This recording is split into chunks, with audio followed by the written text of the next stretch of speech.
कहानी की शुरुआत में हम एक यंग कपल मैट और नादिया को देखते हैं जो अपने नए घर में रहने के लिए आए थे। ये घर एक सुनसान इलाके में होता है जिसके आसपास न कोई दूसरा घर और न ही आबादी होती है। शहर के शोर शराबे से तंग होकर मैट और नादिया को भी एक ऐसा ही शांत घर चाहिए था और यह खूबसूरत घर मैट को काफी कम कीमत में मिल गया था। ये दोनों जब घर के अंदर आते हैं तो घर काफी बुरी हालत में था, जैसे ये घर कई सालों से खाली पड़ा हुआ हो। इसलिए ये दोनों घर की साफ सफाई करने लग जाते हैं और जो भी फालतू सामान होता है मैट खिड़की से बाहर फेंकने लगता है। किचन को साफ करते समय नादिया को एक मरा हुआ बर्ड दिखाई देता है जिसे दफनाने के लिए वो बाहर ले जाती है, लेकिन तभी ऊपर खिड़की से मैट नादिया को आवाज देता है जिससे नादिया का ध्यान ऊपर मैट की तरफ चला जाता है और जब वो वापस उस बर्ड की तरफ देखती है तो वो बर्ड गायब हो चुका था। ये देखकर नादिया को कुछ अजीब लगता है और सोचती है कि अचानक वो परिंदा कहाँ गायब हो गया। दूसरी तरफ मैट को भी दीवार में एक अजीब सी चीज दिखाई देती है जिसे देखने के लिए वो वॉलपेपर को फाड़कर हटा देता है और वहाँ मैट को एक बड़ा दरवाजा दिखाई देता है जिसे खोलने के लिए चाबी की जरूरत थी। अब मैट उस दरवाजे की चाबी ढूंढने लगता है और उसे बाहर फेंकी गई कबाड़ में चाबी मिल जाती है, जिसके बाद वो चाबी को दरवाजे के होल में डालकर दरवाजा खोल देता है। यहाँ नादिया भी पहुंच जाती है। ये दोनों देखते हैं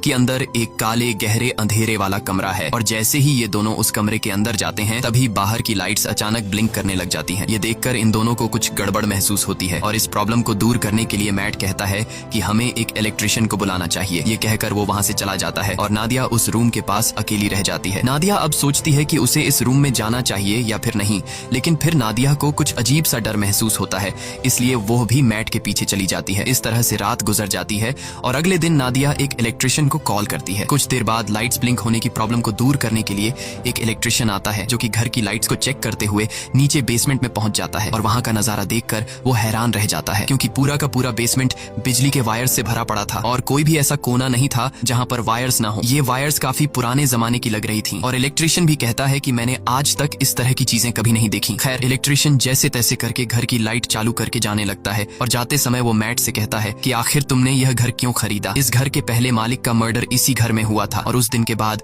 कोई इस घर में रहने को तैयार नहीं हुआ। यह सुनकर मैट बहुत ज्यादा घबरा जाता है और इस घर के बारे में रिसर्च करने लगता है। रिसर्च के दौरान इंटरनेट पर मैट को एक पुराने न्यूज आर्टिकल में थॉमसन फैमिली का पता चलता है जो कि एक कपल था और आर्टिकल में लिखा हुआ था कि इस घर में रहने वाले कपल को अपने ही बेटे ने मार दिया था जिसका नाम जॉन था। इन्वेस्टिगेशन के दौरान जॉन पुलिस को बताता है कि मुझसे यह मर्डर इस घर ने करवाए हैं। यह देखकर मैट को यह एक झूठी कहानी लगती है और कई घंटों तक रिसर्च करने के बाद वो थक जाता है। फिर अपनी पत्नी से छिपकर उसी अंधेरे वाले कमरे में बैठकर शराब पीने लग जाता है। बोतल में शराब पहले से ही 2 घूंट बची हुई थी जिसे पीकर वो बोतल खाली कर देता है और मन ही मन सोचता है कि काश पीने के लिए एक और बोतल मिल जाती। तभी अचानक लाइट्स ब्लिंक होने लगते हैं और कुछ देर के लिए लाइट चली जाती है और जब फिर से लाइट आती है तो उसके सामने एक शराब की बोतल पड़ी होती है। ये देखकर उसकी आंखें खुली की खुली रह जाती हैं और जब वह उस बोतल को हाथ लगाकर